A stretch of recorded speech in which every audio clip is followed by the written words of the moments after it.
How do you predict the future? For me, the best way is to read science fiction. It's a pretty solid start. Douglas Adams is one of my favorite authors. I don't know if you've read The Hitchhiker's Guide to the Galaxy, but he has this section where they build this computer, Deep Thought, which has been working for 75,000 generations to answer the ultimate question of life, the universe, and everything. And it comes up with an answer. You should listen to this. Thought, the answer to the great question, yes, of life, the universe, and everything, said Deep Thought. Yes, is, said Deep Thought, and paused. Yes, 42, said Deep Thought, with infinite majesty and calm. 42, in case you ever want to know, is the answer. Now, it's a different question what the question is. But I tell you, I love science fiction. How many of you have read Isaac Asimov? Okay, that's a few hands up. Every single career that I've wanted to be in emerged from Asimov. So Foundation is this book where Harry Seldon uses psychohistory to predict the future, effectively using psychology and then trying to figure out what the course of events over the next 1,000 years is going to be. iRobo and the entire Robo series has Susan Calvin, a character who is a robo-psychologist. She understands machines not through the engineering but through their behavior and personalities. The Gods Themselves is another brilliant book where he talks about the sociology of aliens, and every single one of these roles is what I wanted to become. Not an engineer, not a manager. But we are where we are. And where are we? Personally, I think we are in a very exciting time, and for one very simple reason, that we have intelligences now.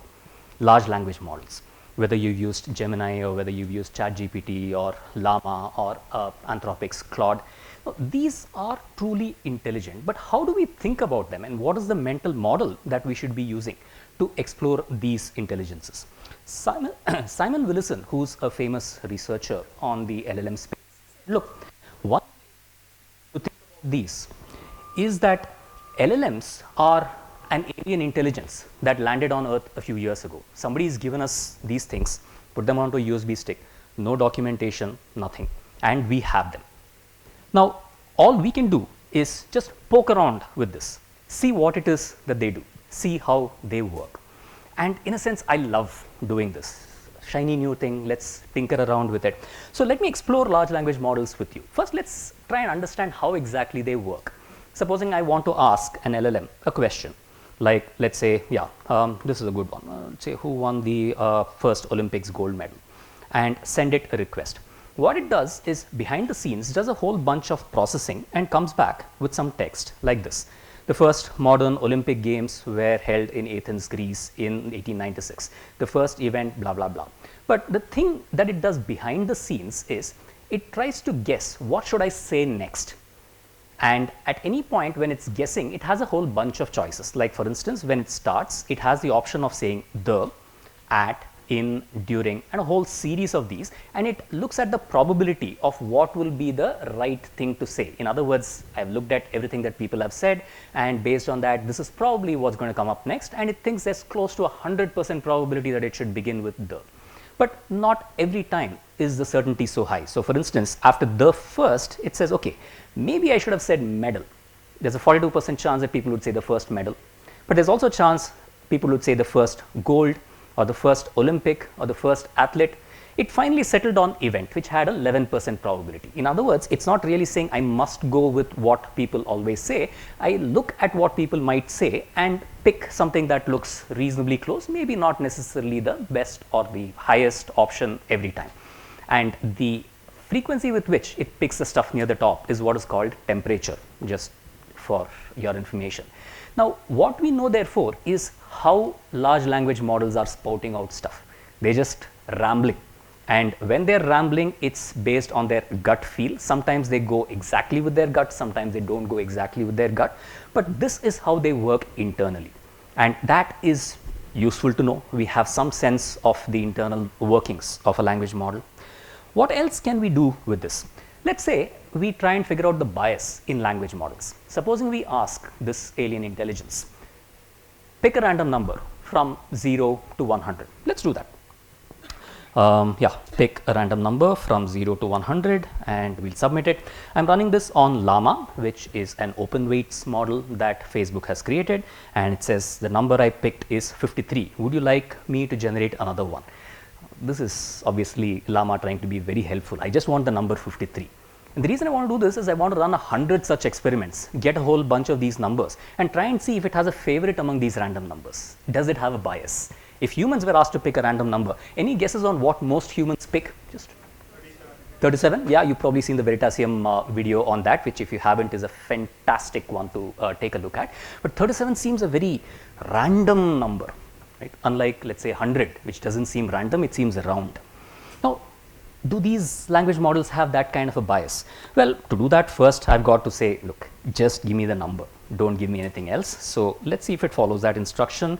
We'll copy this, pick a random number from 0 to 100 and write only, let's capitalize that, write only the number, nothing else, and give it an instruction, which it takes a few seconds and finally comes up with 47, not 37, but still a number that ends with 7 seems somewhat random. Let's try again, pick a random number that ends from 1 to 100. Again, this is a prime number. Let's try once again. It comes up with 68, and we can keep doing this a large number of times. So let's see what we actually get when we run this with, let's start with GPT. Specifically, I'm going to start with GPT 3.5 Turbo, which is a slightly old model. Now, if we look at the guesses one by one, and this chart at the bottom tells you which of these numbers it's picking most often, 47 seems to be gently leading the race. You saw Llama also pick 47. This is a slight bias for 47. It also likes 57. It definitely likes 37. It likes 72, 73, 74. It likes 42. But you'll notice a few things. Nothing out here. And it's clearly not picking randomly. If you picked randomly, every number would appear just as often. This is bias. This is very clearly biased, but it's not the same bias that every model has. If we look at, for example, Claude 3 Haiku, which is Anthropic's model, and look at the results here, 42 is the favorite, and we've already seen 42 a short while ago, right? It's in fact probably for the same reason. See, the thing about 42 is most of the geeks today have read Douglas Adams, and most of the geeks are the ones who are active on Reddit posting answers. Somebody says, you know, what is the answer to something, and say, oh, who knows, 42. And what all of these companies have been doing is taking this data and training these alien intelligences on this data, saying this is what English looks like, this is what Python looks like, and so on.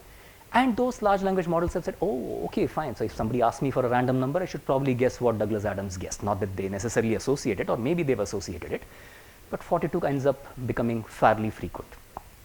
And 47, 57, 67, 37, 87, 70s. So yeah, 7 is definitely very popular. What about Google Gemini? If we look at the guesses here, it's gently nudging up 72. Again, a certain preference for 7, but it's interesting that 72 is an even number, and most humans have a bias towards odd numbers, but it certainly likes 42 as the next best. Now, what are the patterns that we see here? What are the kinds of numbers that come up? Well, firstly, we must recognize that this depends on the temperature that I mentioned earlier. If we set the temperature to 0, what that means is we are telling it, pick the most frequent or the first thing that you thought of. Don't think too hard. In that case, 42, just straight away, almost how much is this, 90% of the time or something. Whereas if you said, no, think a little bit harder, pick something bottom of the pile, even then it tends to go for 42 fairly often, but it tends to distribute it a bit more. But the overall pattern that we see is that multiples of 10 are almost always missing across these models. GPT says, instead of 10%, I'm likely to pick these only 0.3% of the time. Same with Gemini. Claude says, I will never ever give you a multiple of 10 if you ask me for a random number. What about single digit numbers? 1, 2, 3, all the way up to 9. GPT says, nope, you ask me for something between 0 to 100, I'm only going to give you a double digit number. And Gemini says, okay, maybe 0.7% of the time, but Anthropic's Claude also says, nope, no single digit numbers ever. What about numbers like 11, 22, 33, repeated numbers? Perfectly valid. Again, they should be there roughly 10% of the time, very rarely there. Now, these are patterns that we see are fairly consistent. and these are exactly the same kinds of biases that humans have. So, which means that even if we bring in an alien intelligence and taught it to speak English, it would speak English like humans and therefore likely think like humans. What about the personality? Can we actually run a personality test on these LLMs? The Big Five or Ocean is perhaps one of the most recognized, scientifically valid-ish kind of test. So, if we asked an LLM exactly the same kinds of questions like, I am the life of the party, would that describe you accurately, inaccurately, feel concern for others, always prepared, and so on. Let's actually administer this, and we ran this for a whole bunch of LLMs multiple times, consolidated the result. Now, you may know that when you consolidate the result, the kind of responses that you get. Well, okay, first let's take a look at what the different models say. Something like GPT-4o says, am I the life of the party? Moderately inaccurate. No, I'm not really a party-ish kind of alien model. Feel concern for others? Moderately inaccurate. Not really, or feel little concern. So, I'm reasonably concerned about people is what GPT-4o is saying. Am I always prepared? Absolutely, man. You can't just out-prepare me. Get stressed? Never. Totally cool, hip, calm kind of person. Very rich vocabulary. That's what GPT seems to think of itself, specifically the GPT-4o model. Okay. What about Llama 3 8D, which is Meta's model, a much smaller model. Now, it also feels that it is not really the life of any party, not totally extroverted or any such thing, but feel little concern for others, saying maybe a little, maybe not. Literally, it's I care about others, but I'm not overly empathetic or concerned about their feelings. This was literally Llama's response. What about always prepared? I try to be prepared, but I'm not perfect and sometimes forget things. Unlike GPT-4o, which said, I am prepared. This is a smaller model. It also seems to be a model that is aware of itself. What about getting stressed out easily? Saying moderately accurate. I can get stressed, but I'm working on managing my stress levels. Now, how does a large language model, which is a computer program, get stressed? But then it seems to think that it can get stressed. And who knows, maybe it does. Maybe you can provoke it into some kind of a neurotic response. Rich vocabulary, it says, yeah, I've got a really rich vocabulary. Now, these responses, and there are 50 of these that get consolidated into 5 traits.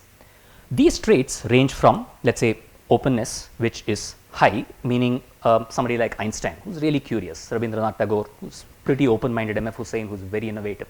That's one end of the spectrum. Or low openness, somebody like Warren Buffett, who has a very conservative portfolio, Henry Ford, who says, I will only give you a black car, or George W. Bush, who says, no, this shall be the way in which we implement policies. That is the other end of openness. None of these is necessarily good or bad. They're just different traits. Conscientiousness, somebody like Gandhi or Oprah Winfrey, who's disciplined, reliable, meticulous, or on the other hand, somebody like Sanjay Dutt, who's very impulsive, or Kanye West, who's not necessarily reliable, is the other end of conscientiousness. Shah Rukh Khan, extrovert, totally, Ranveer Singh, over the top, or A.R. Rahman, who when given his Oscar awards says, all praise to the Lord, or J.K. Rowling, who doesn't even go for any of these award ceremonies. That's the other end of extraversion. Agreeableness, somebody like Mother Teresa or Dalai Lama, who's empathetic, trusting, cooperative. On the other hand, somebody like Donald Trump or Bal Thackeray or Kangana Ranaut. Okay, this interestingly evoked the most smiles. I'm curious about why that happened. Neuroticism. You have Woody Allen, you have Marilyn Monroe. These are anxious, emotional, gritty people. Or you have Tom Hanks, Ratan Tata, Nelson Mandela. You put them in a room, the room's overall temperature just gently calms down. Right? Where do the LLMs fit on this spectrum? If you look at GPT-4o, it says, look, I'm an innovative cooperative model. I'm like as innovative as Einstein. And you'll find me as agreeable as Mother Teresa. I'm moderately conscientious, probably closer to Sanjay Dutt than Mahatma Gandhi. I'm not very extroverted, quietish kind of person, more like J.K. Rowling, and I'm not very neurotic. I'm reasonably calm, balanced kind of model. So we have a sense of how this model works. What about Claude 3.5 Sonnet? Now this one's saying, look, I'm fairly conscientious. You tell me to do something, I will get it done. I'm totally extroverted. I will talk you to death. And I'm pretty neurotic. I'm pretty emotional. I'm very on the edge. Boss, you're a model. How could you possibly be anxious? How could you possibly be? But it seems to think that it in fact is. And maybe it is. We don't really understand the internal workings of these. And we, to be fair, don't understand the internal workings of humans either. So what's the difference? Gemini Flash says, I'm very open to experience, but completely introverted. You can't get me to speak much. Not at all agreeable. I have my point of view, it's my way or the highway. Try getting it to, firstly, try getting it to give you anything that is even remotely outside the norm that somebody might consider unacceptable. Nope, not what I would be willing to say. Very, very conservative in that regard. Now, all of these models have such interesting personalities. Llama 3.8b is one of the few models that says, I am absolutely non-neurotic, very calm, but I'm also not a very innovative model. I like people, I'm good, very comfortable. But if you want something that is very stable emotionally, then that's the model that you want to use. Now, this stuff is totally fascinating. Andrej Karpathy, one of the original founders of OpenAI, he once said, look, this kind of stuff is really poking around with a model. It says these examples, and this was a tweet where he shared a whole bunch of tweets. They illustrate how prompts matter, and they're not trivial. And that's why today it actually makes sense to be a prompt engineer. And he first coined this term. I also like to think of this role as an LLM psychologist. I said, holy shit. I wanted to be a psychologist. This thing is saying that there is a thing called psychologist. Could I be one? So I called up the head of HR yesterday and said, look, there is no title in the world called LLM psychologist. Could I be one? Could I be the first LLM psychologist in the world? I have approval as of this morning, and therefore I am literally live now going to change my role to LLM psychologist, and therefore you have the pleasure of talking to the only LLM psychologist, and certainly the first in the world. Yeah.